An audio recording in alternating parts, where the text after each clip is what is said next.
Hare Krishna, aquí estamos nuevamente con una lectura del Bhagavad Gita tal como es. Vamos a leer hoy el capítulo número 1. El texto es el número 44, o sea que estamos comenzando la lectura del Bhagavad Gita y vamos a primero recitar el mantra de invocación al orador y de reverencias al orador del Bhagavad Gita. Om Namo Bhagavate Vasudevaya. Om Namo Bhagavate Vasudevaya. Om Namo Bhagavate Vasudevaya. Entonces decíamos que vamos a leer en el capítulo 1, observando, creo que se llama Observando los ejércitos en el campo de batalla, el texto número 44, como lo hacemos normalmente, lo leemos en sánscrito, luego la traducción palabra por palabra y luego la traducción completa. El verso dice así: Aho vata mahat papam kartum vyavashitavayam yat rajya sukalovena hantum swachanan udyataha. La traducción de cada palabra es: Aho, ay de mí, vata, qué extraño es, mahat, gram, papam, pecados, kartum, realizar, vyavasita, hemos decidido, vayam, nosotros, yat, ¿para qué? Rajya Sukalovena, llevados por la codicia de la felicidad imperial. Hantum, matar. Swajanam, parientes. Udyata, esforzándonos. Traducción: ¡ay de mí!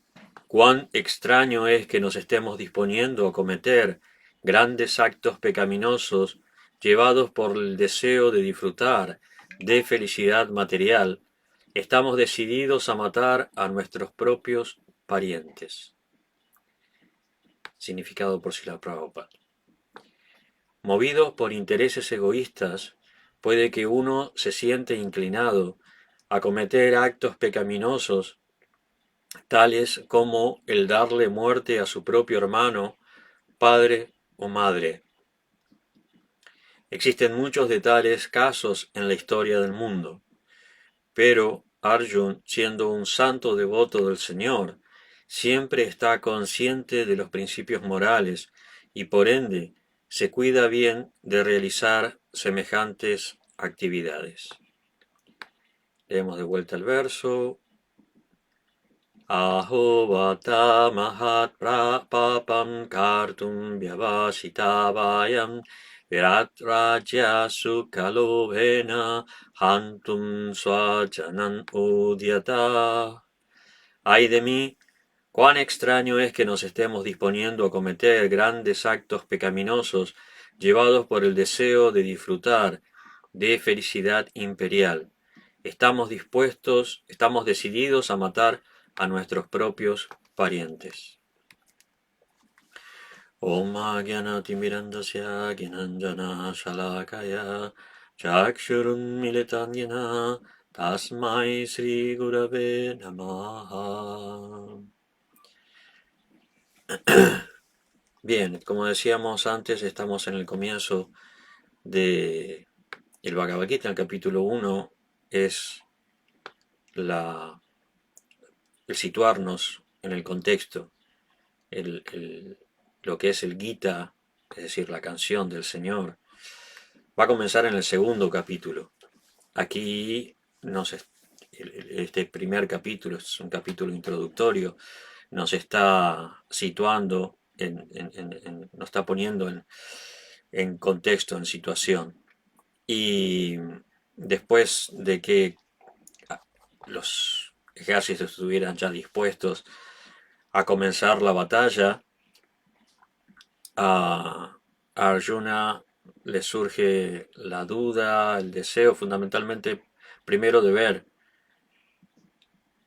tal vez ya tenía esa duda o tal vez inconscientemente no estaba convencido, no estaba seguro.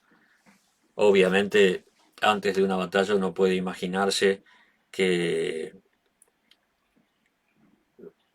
muchas cosas vienen a la mente, no es algo tan sencillo, tan fácil como decir, bueno, me levanto y me voy a trabajar o, no sé, voy a mirar un partido de fútbol.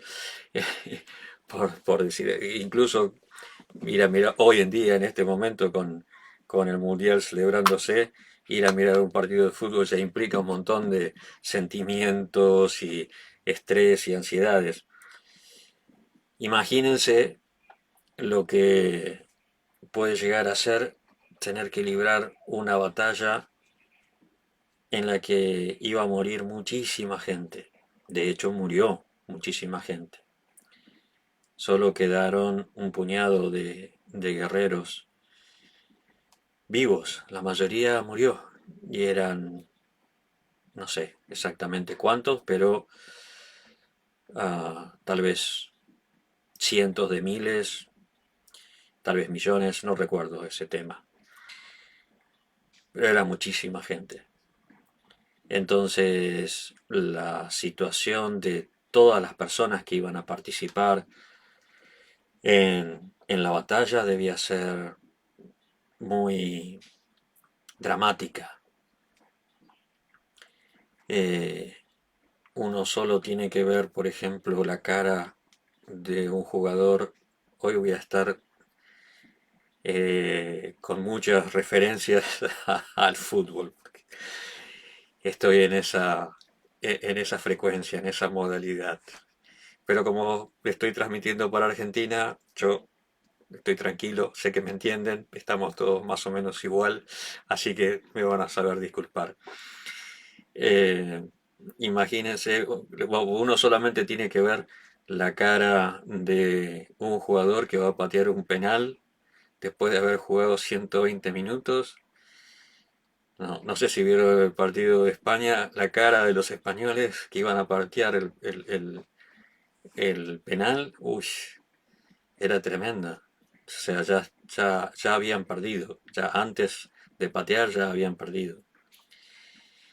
Y era un penal, o sea, era, claro, sí, algo muy decisivo, pero no es que los iban a matar, o incluso ni siquiera iban a terminar su carrera después de eso. O sea, la mayoría va a seguir jugando y, y bueno, eso lo único que tienen que hacer es pasar página. Puede que alguno quede un poco traumado, puede que lo critiquen.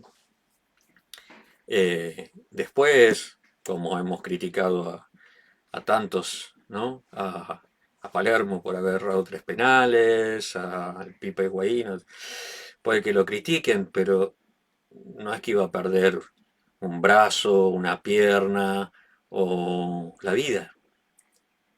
Y aún así uno ve lo afectados que están esas personas en un evento deportivo.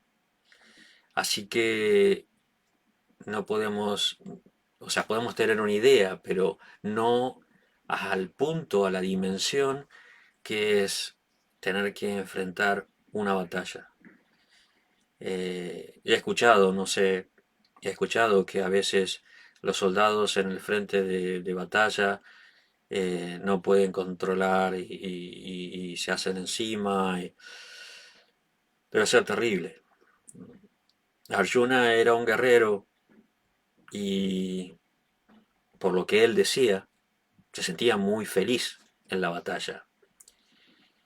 Pero de todas maneras, esa era una batalla muy especial, porque no era algo que podía noquear, por ejemplo, como había pasado cuando eh, los Kurus atacaron el reino de Virat y él tuvo que recuperar el ganado que los Kurus habían robado y dejó inconscientes a prácticamente todos los grandes generales. Ahí no había cuestión de dejarlos inconscientes, no era simplemente recuperar unas vacas. Ahí tenía que ir hasta el fin, tenía que ir a por todas, como dicen acá. Entonces iba a matar. Así que, volviendo al principio, Arjuna seguramente ya tenía sus dudas, así que le pidió a Krishna que por favor le llevara lo condujera hasta mitad del campo de batalla, ya iba a decir campo de juego, al campo de batalla para ver quiénes estaban ahí. Y claro, se acercó demasiado al precipicio.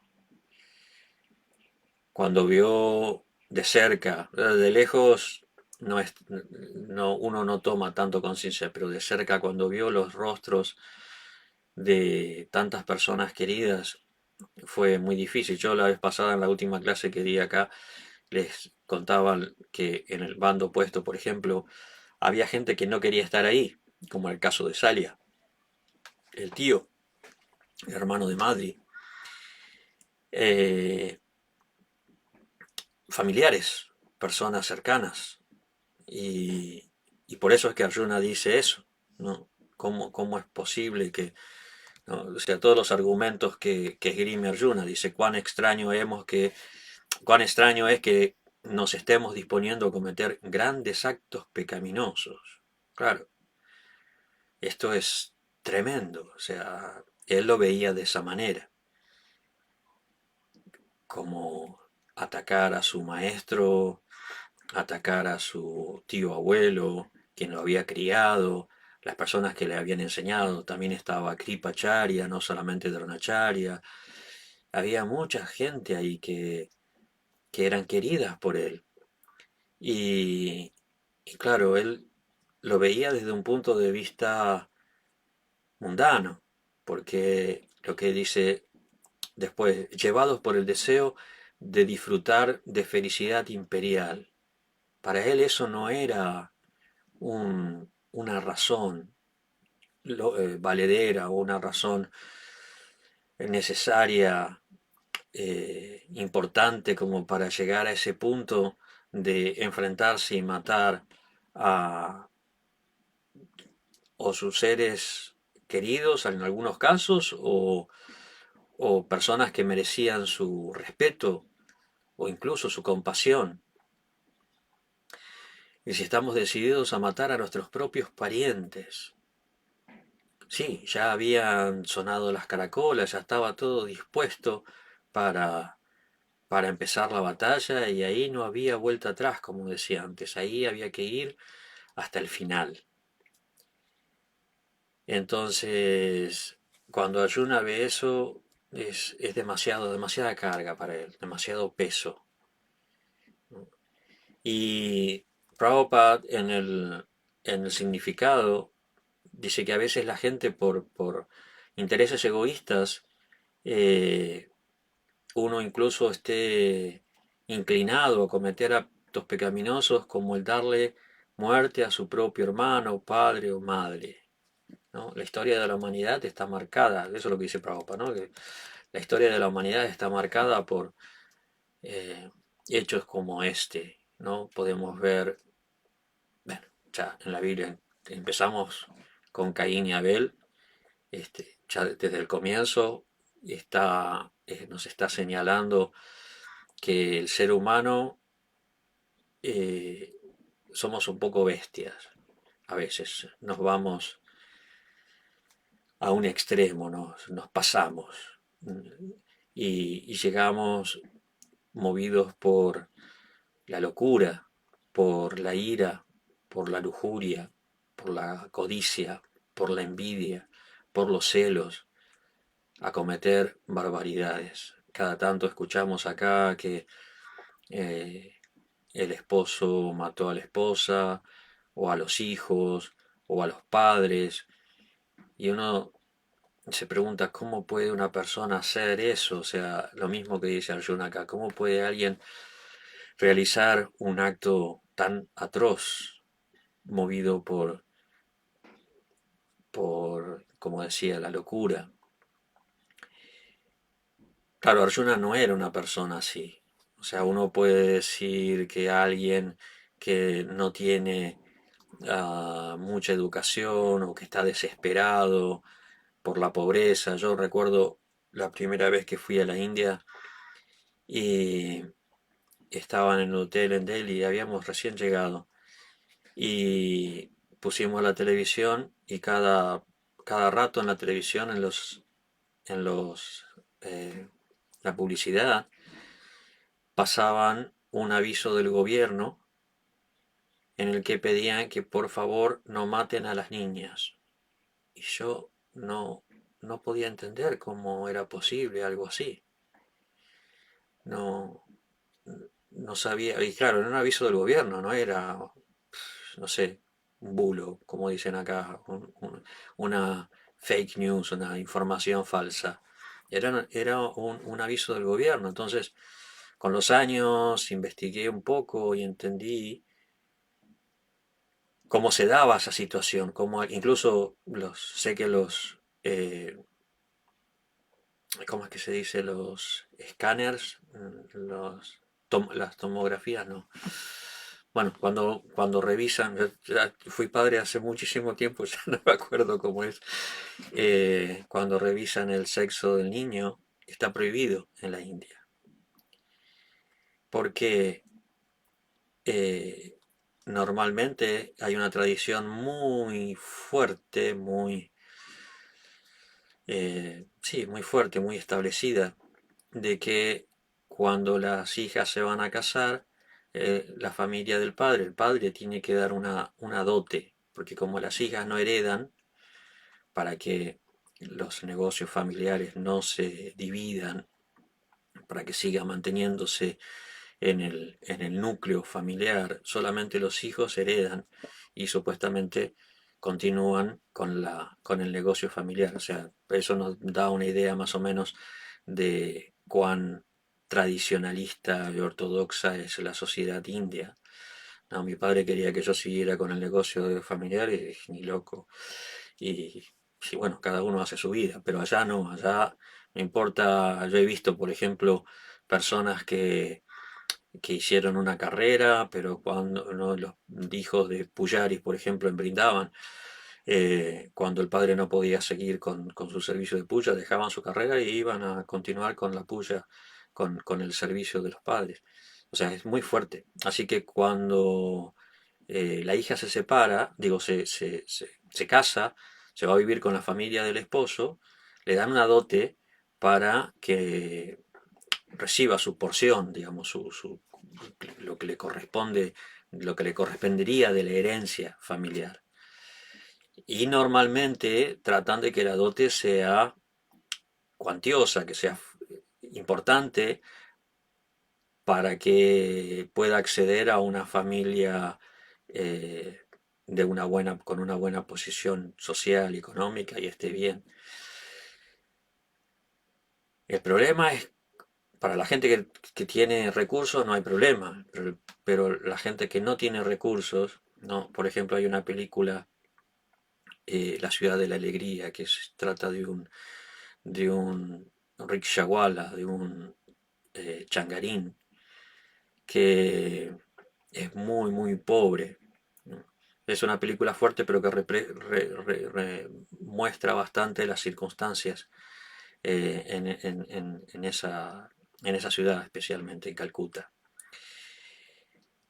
Entonces, para un padre que no tiene recursos y que se preocupa por que su hija tenga un futuro bueno, una hija ya significa prácticamente dar todo lo que tiene. Con dos hijas ya no puede, y con tres hijas más o menos que se tiene que suicidar porque es demasiado. Y estamos hablando de gente que no tiene mucha cultura, que ha vivido toda su vida en condiciones muy, difíciles, muy duras, y que su tradición pesa más que cualquier, eh, no sé, sentido de egoísmo, practicidad, lo que sea. Esa gente puede llegar a ese punto de matar a su propia hija. Y claro, nosotros decimos esto y yo mientras lo cuento, mientras lo digo, me horrorizo. Pero si en Occidente la gente está abortando, no digo todo el tiempo, pero o sea continuamente, ¿no? O sea, matan a los hijos en el vientre, claro. Eh, una cosa es matarlo antes y otra cosa es matarlo después del nacimiento. En sí, la acción de matar al hijo es la misma, pero supuestamente si no lo ve, no toma conciencia tanto de lo que va a hacer. Entonces, pero pasa, pero sucede, continuamente sucede todo el tiempo, ¿no? Como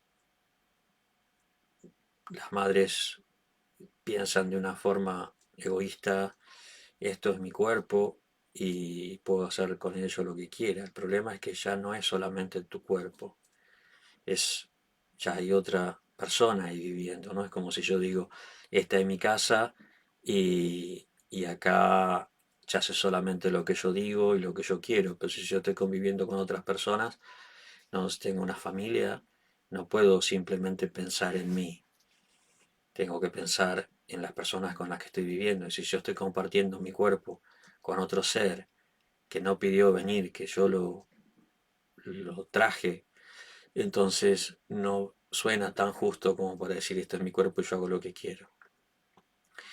Pero así es el ser humano, ¿no? El ser humano puede llegar a cometer actos como de los que se horroriza aquí Arjuna, ¿no? De matar a la propia familia.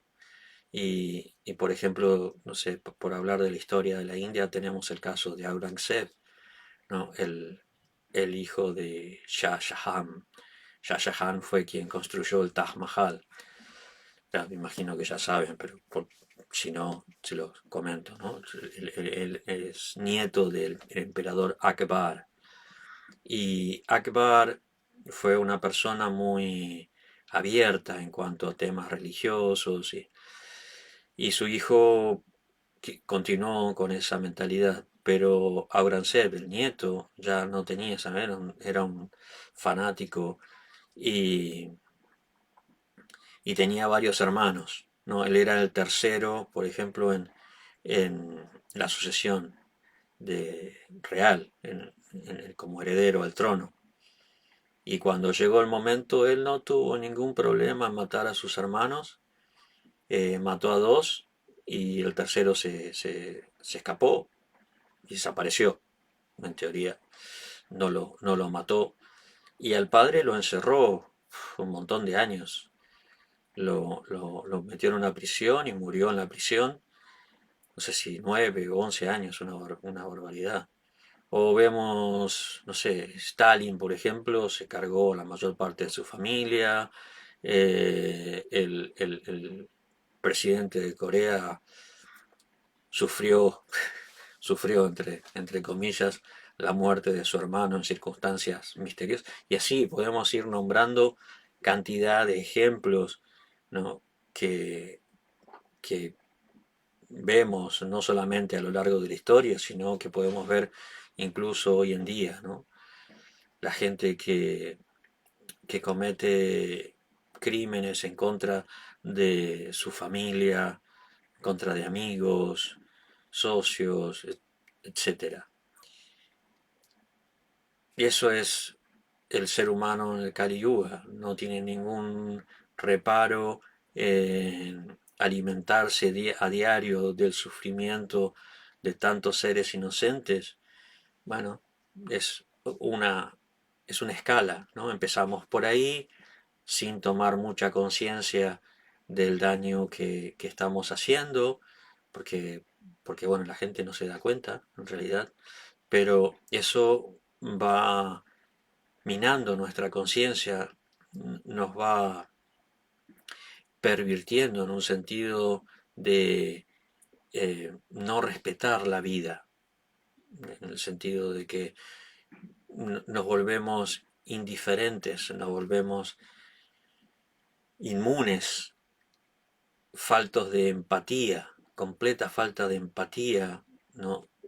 Y es algo que cultivamos desde la niñez, ¿no? Especialmente en países occidentales, desde la niñez vamos cultivando esa indiferencia hacia el sufrimiento de los demás. Y empezamos matando animales y terminamos declarando guerras o asesinando a las personas que tenemos al lado por, por locura, no, o sea, o una persona con valores, con preparación, incluso llegando al extremo de la locura, va a tener un límite, una barrera, va a decir, en un momento va a privar el sentido común y la decencia y la empatía y va a decir, no le puedo seguir haciendo daño a esta persona. Entonces, esa era la condición de Arjuna. Era una persona que tenía eh, los valores como para poder refrenarse, porque tenía motivos para pelear y matar. Tenía sobrados motivos para pelear y matar. ¿No? Sus primos, especialmente Duryodhan, le había dado todas las razones para que tomara venganza. Y no habían tratado de matarlos, habían tratado de violar a su esposa, les habían quitado todo lo que tenían, los habían engañado con un juego arreglado y les habían robado todo. O sea, tenía dentro del incluso de lo que es la ley eh, de la cultura védica, ¿no? Hay diferentes razones por las que está justificado matar a un agresor. Y varias de esas razones Arjuna las había sufrido. Entonces tenía razones como para decir, no, voy a pelear, como decir, se me pegan muchas formas de hablar de acá de España, ¿no? Me los voy a cargar a todos. Eh, entonces, tenía razones, pero Arjuna dijo, no, esto está mal, esto es pecaminoso, ¿no? Incluso que haya una justificación, si nosotros matamos a estas personas, eh, nos vamos al infierno. No lo dice en este verso, pero lo dice en otro. Nos vamos al infierno por matar a estas personas, no está bien. Claro, el argumento de él es muy eh, correcto si lo vemos desde un punto de vista material. Desde un punto de vista material, es decir, agredir a otro, matar, llegar al punto de matar a otro por por un beneficio material, está mal. O sea, sí, podés irte al infierno tranquilamente por una cosa así, ¿no? Si ya sea por un reino, o por lujuria, o por locura, no te podés ir al infierno tranquilamente si llegas a ese grado de agresión, ¿no? Pero el caso acá no era ese, por lo menos no debía ser ese. El caso acá era la razón por la que después Krishna lo convence para que pelee, no era para que él se quedara con el reino, ni para que fuera famoso, ni para que lo glorificaran como el mejor arquero de la historia. No, el caso aquí era que él tenía que restablecer, tenía que luchar esa batalla para restablecer el orden en la sociedad, un orden moral, un orden incluso espiritual, porque Duryodhan, sus primos, no tenían valores espirituales, no podían guiar a nadie porque no creían, ¿no? Incluso a pesar de haber visto a Krishna, a pesar de haber visto el poder de Krishna como Dios, ¿no? Porque Duryodhana vio la forma universal, una forma universal que Krishna exhibió, eh, seguía sin creer, ¿no? Él pensaba, no, este es un yogi que es muy poderoso, pero es uno más, o sea, no es no es Dios. Incluso trató de aprisionarlo. No tenía, era completamente ciego, así como Dhritarashtra era ciego físicamente, Duryodhana era ciego espiritualmente. Y, y que una persona así gobierne, de hecho, Duryodhana es la encarnación de Kali Yuga. O sea, todo lo malo que nosotros vemos hoy en día, lo que sufrimos y nuestras faltas de cualidades, nuestras limitaciones espirituales, es toda influencia de Kali Yuga. Y Duryodhana es la encarnación de Kali Yuga. Así que imagínense lo dañino que podía ser. Bueno, imagínense, no, podemos ver actualmente lo malo que es vivir en esta era, bajo la influencia de esta era, ¿no? O sea, si Duryodhana seguía gobernando, eh, la gente en ese momento iba a sufrir directamente bajo su... No los, hoy en día estamos gobernados por representantes de Cali, no, en ese momento directamente Cali era quien estaba gobernando, así que en la batalla, la guerra de Kurukshetra, eh, no tenía el sentido ni de la venganza, ni de recuperar un reino, de ganar un reino, sino de restablecer un orden moral y espiritual para el beneficio de la gente en general, ¿no? Ese es el sentido del kshatriya, ¿no? Arjuna era un kshatriya y el sentido del kshatriya es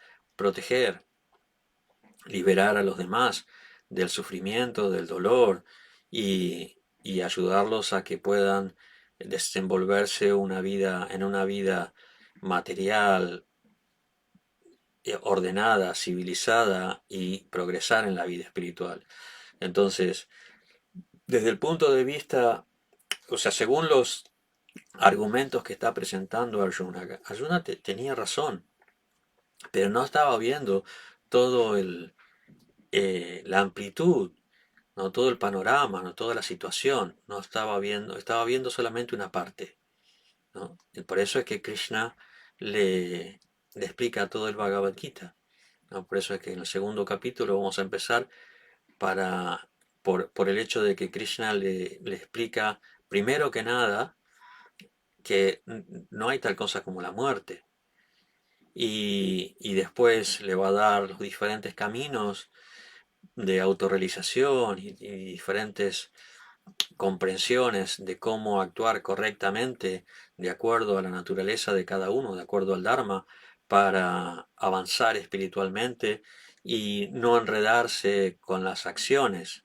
O sea, a pesar de actuar, no verse afectado, ¿no? Porque era lo que le preocupaba a Arjuna, ¿no? Vamos, son actos pecaminosos, nos vamos al infierno, ¿no? Y Krishna le está diciendo, no, no, si tú realizas tu deber sin apego, sin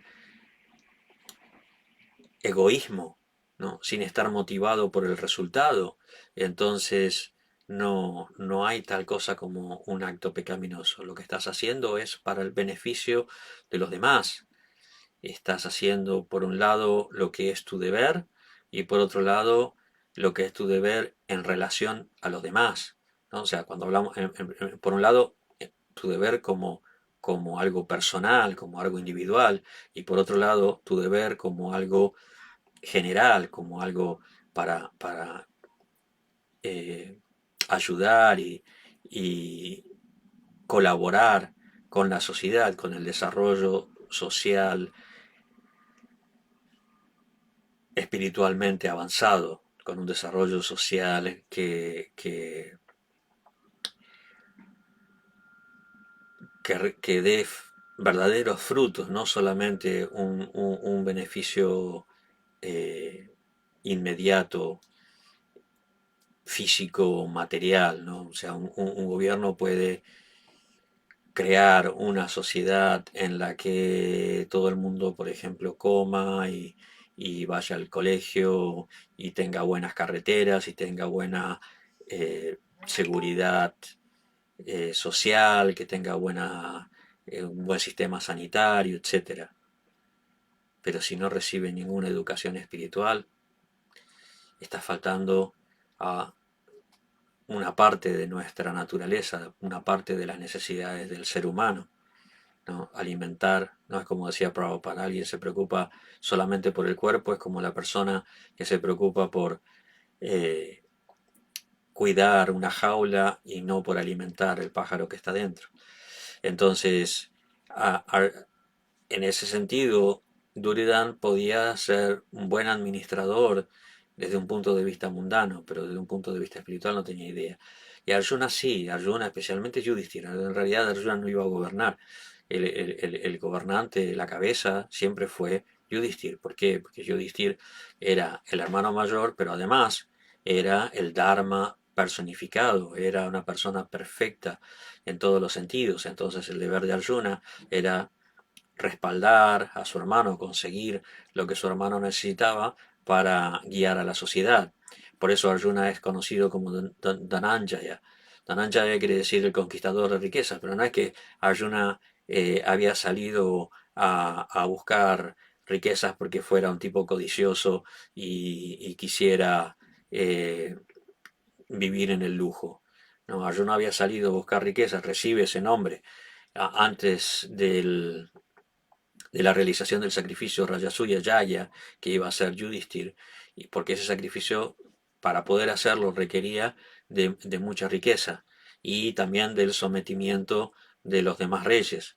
Entonces Arjuna va y le trae a su hermano todo lo que necesitaba para realizar el sacrificio, y el sacrificio en realidad era para el beneficio de toda la sociedad. Así que eh, no era el fin de Arjuna salir a buscar riqueza o salir a buscar un beneficio material. ¿No? Arjuna era un kshatriya en todo el sentido de la palabra, ¿no? Que libera a los demás del sufrimiento, del temor, eh, material y espiritualmente.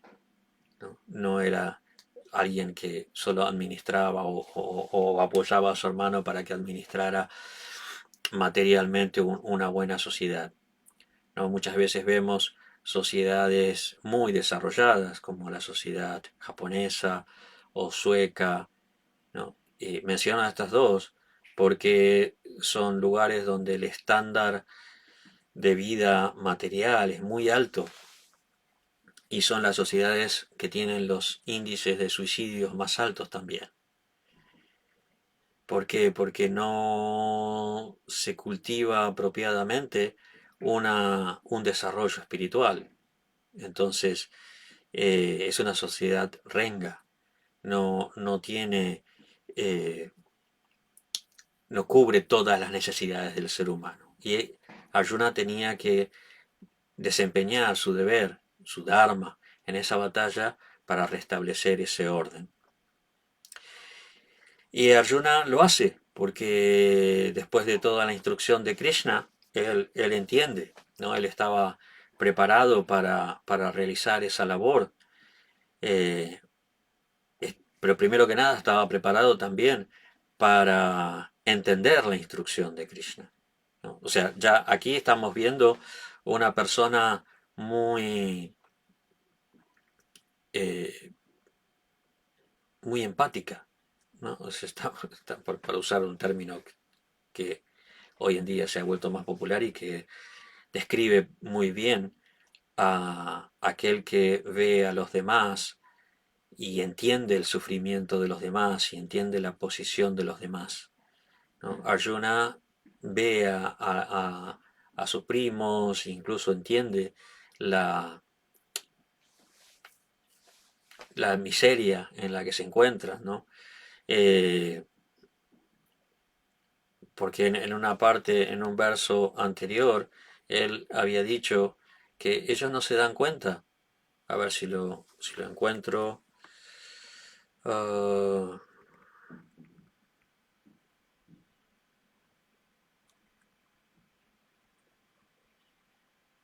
Dice, aunque estos hombres con sus corazones dominados por la codicia, o sea, ya está diciendo que en realidad están condicionados, eh, que no están viendo realmente lo terrible de lo que están haciendo. Dice, sus corazones dominados por la codicia. No ven mal alguno en matar a la propia familia ni en reñir amigos. ¿Por qué nosotros que podemos ver el crimen en el que se incurre al destruir la familia, habríamos de cometer esos pecados? O sea, la visión de Arjuna de sus enemigos es muy compasiva, es muy empática. Es decir, esta gente no se da cuenta, no ven lo terrible de lo que está haciendo, de lo que están haciendo, ¿no? Y esa era la persona que después iba a recibir la instrucción, no es que cualquiera puede recibir la instrucción de Krishna directamente, ¿no? O sea, Arjuna era un devoto y se puede ver muy bien la diferencia de aquí con aquellos que no tenían esos valores. Así que él recibió esa instrucción y la entendió perfectamente, la interpretó y la entendió correctamente. Y, y eso es un poco también el ejemplo. O sea, aquí en el Bhagavad Gita no es solo Krishna el que instruye, Arjuna también nos enseña. Arjuna nos enseña a cómo debe ser, cuál es la actitud que debe tener un discípulo, cuál es la actitud que debe tener un devoto para comprender una instrucción como la de Krishna. Entonces, es un ejemplo a seguir. Nosotros, como devotos o aspirantes a devotos, tenemos que tratar de desarrollar las cualidades para poder entender las instrucciones del Bhagavad Gita. Porque si no, simplemente somos como sordos que vemos, podemos ver, pero no oímos, no escuchamos apropiadamente el mensaje. Podemos ver las letras, podemos ver las palabras, eh, como ¿no? Leemos el sánscrito, pero no entendemos lo que si Prabhupada no lo traduce, no entendemos nada.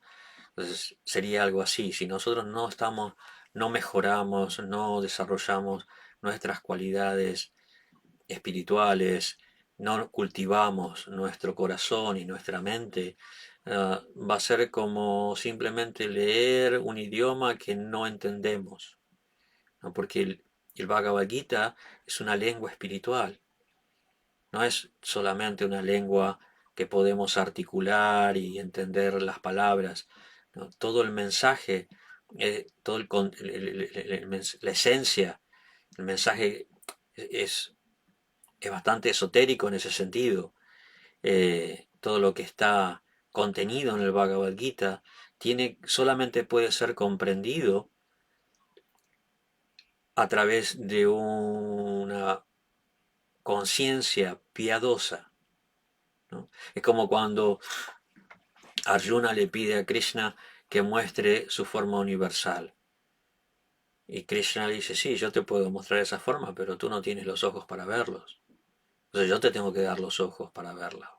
Si no, no la puedes ver, ¿no? Lo que yo estoy tratando de decir es que nosotros tenemos que desarrollar esa conciencia, esa capacidad, desarrollar esa visión para poder recibir el mensaje de Krishna en el Bhagavad Gita y poder comprenderlo. Porque de otra manera simplemente no va a tener mucho efecto. Incluso podemos memorizar los versos del Bhagavad Gita, podemos recordarnos los 700 y pico de versos de memoria, y podemos recibir, no sé, títulos de Bhakti Shastri, Bhakti Vaibhava, Bhakti Vedanta, etcétera, ¿no? Podemos rendir exámenes y muchas cosas, y tener nombre sánscrito, y todo lo que quieran, todo lo que queramos. Pero si no comprendemos el mensaje, si no entendemos la esencia, si no desarrollamos la piedad, la pureza, para poder comprender la esencia del mensaje del Bhagavad Gita, nos quedamos muy a corto camino, ¿no? Nos quedamos, no sé si a mitad de camino o al comienzo del camino, pero, o sea, obviamente que siempre avanzamos algo solamente por tocar el libro, ya estamos realizando una actividad que es muy beneficiosa, pero yo me imagino que todos los que leemos y los que estamos en este camino queremos llegar hasta el final, queremos llegar a, a liberarnos, a entender la, la naturaleza del alma, la naturaleza de Dios, la relación entre ambos, desarrollar amor por Dios, ¿no? Porque esa es la única manera en que realmente vamos a estar satisfechos y felices, ¿no? Como dice el Srimad Bhagavatam, ah, que solamente cuando el servicio es desinteresado e ininterrumpido, ¿no? Puede el alma estar plenamente satisfecha, ¿no? Si no, bueno, estamos siempre buscando agua en el desierto. Así que, ¿no? Tenemos que tratar de desarrollar la piedad, de desarrollar las buenas cualidades, cultivar las, las cualidades que menciona Rupa Goswami, que son propias del devoto, ¿no? Como devotos, como Vaishnavas, ¿no? Vaishnava viene de aquellos que son devotos de Vishnu. Y eso es algo bastante especial, no es algo barato, ¿no? Si uno se identifica como Vaishnava, tiene que comportarse como Vaishnava.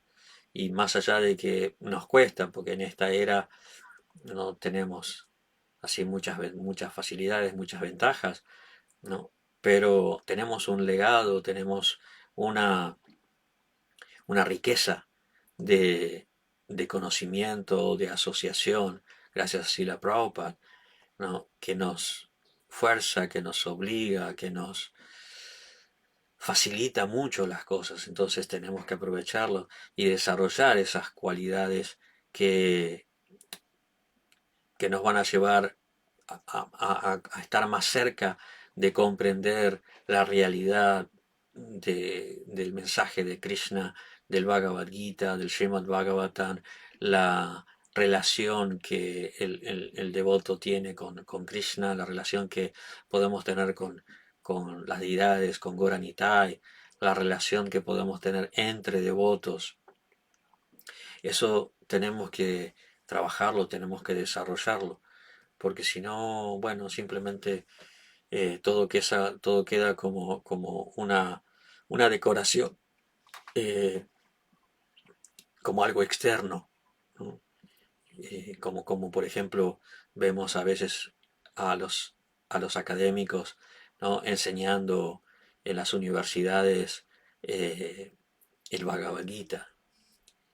Y sí, todo muy lindo, pero sin experiencia, ¿no? Como decía Prabhupada, eh, te- pretender conocer el sabor de la miel sin destapar el frasco de miel. Es imposible, no simplemente por estudiarlo. Y si uno no desarrolla las cualidades, se esfuerza por purificar la mente a través del sadhana, a través del canto del santo nombre, a través del servicio, a través de la adoración, a través de oír las instrucciones, etcétera. Entonces nos quedamos en una plataforma intelectual en el mejor de los casos, o fanática en el peor de los casos. Porque el fanatismo es eso, el fanatismo es eh, no entender la esencia de un mensaje. El fanatismo es simplemente quedarse en la superficie, en las formas, en la tapa del libro, en el frasco de la miel, ¿no? Eso es el fanatismo. El fanatismo es no tener un conocimiento lo suficientemente fuerte como para sentirse seguro, porque el fanático tiene miedo. El fanático tiene miedo a todo lo que es diferente porque no está seguro, porque sus eh, fundamentos, lo que fundamenta su fanatismo, no es lo suficientemente fuerte. Por eso usamos la palabra guru para dirigirnos al maestro espiritual, para referirnos al maestro espiritual. Guru quiere decir pesado, no, no solo pesado porque puede hablar fuerte y predicar y cortar el nudo de los apegos, etcétera, y instruir al discípulo a veces sacudirlo, sino porque es pesado por su conocimiento y no puede ser movido de su posición por ninguna tentación ni seducción ni falsas filosofías, ¿no? Él sabe cuál es la verdad y se mantiene en esa verdad, ¿no? Y es inamovible, ¿no? Eso es la palabra guru, eso es lo que a eso se refiere la palabra guru. Y eso es lo que da la comprensión de las escrituras. Si uno no entiende y simplemente recita o repite sin comprender, eh, pues no se siente seguro. Cuando uno no entiende, surgen dudas, y de las dudas surge el temor, y el temor surge el fanatismo, ¿no? El reaccionar agresivamente contra cualquier cosa que pueda sacudirnos, que pueda hacernos dudar, ¿no? Es como decía Yoda en la Guerra de las Galaxias, ¿no? Del temor surge la ira, ¿no? Cuando se refería a Anakin. Perdón por tantos ejemplos mundanos, pero pues, yo estoy en ese nivel, yo estoy en un nivel todavía bastante eh, terrenal y, bueno, me vienen a la cabeza, eh, no sé si en qué porcentaje me vienen a la cabeza ejemplos de las escrituras y ejemplos del fútbol y ejemplos de las películas y ejemplos de la música. Yo soy así, o sea, no, mi conciencia no está tan purificada como para solamente tener ejemplos de las yastras. ¿Sí? Así que, bueno, estamos en el camino y tratamos de progresar y de avanzar tratando de entender el Bhagavad Gita y por eso es que lo estudiamos, escuchamos las clases y damos clases, porque cuando damos clases también Krishna nos va revelando en el corazón cosas que muchas veces no nos damos cuenta por simplemente leer, el hecho de compartir, hace que Paramatma también nos vaya usando como, como un medio, nos vaya usando eh, como un canal para transmitir. Y en ese ser usados aprendemos muchísimo. Por eso es tan importante predicar, ¿no? No solamente estudiar o meditar para uno, sino el hecho de predicar hace que Krishna nos ayude a comprender. Así que por eso es que estamos en este programa y espero que estemos el resto de nuestros días de escuchar y dar clases y leer y compartir estas escrituras, ¿no? Como por ejemplo ahora que estamos en la época de maratón, que no es solamente época del mundial, que también es época de maratón y distribución de libros y Buenos Aires siempre se ha caracterizado por esa distribución.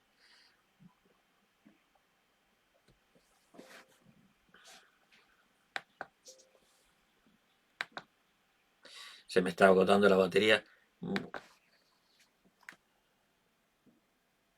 Ahora sí, tuve que enchufar el ordenador para la computadora para, para que no se corte. Bien, esa es la idea un poco que yo puedo sacar de este verso del comienzo del Bhagavad Gita, que principalmente tenemos que ser mejores. Como Arjuna quería ser justo, quería ser bueno y eso le dio la posibilidad de, de poder recibir la instrucción de Krishna y entenderla. Ah, y tratar de no ser movido solo por intereses egoístas, ¿no?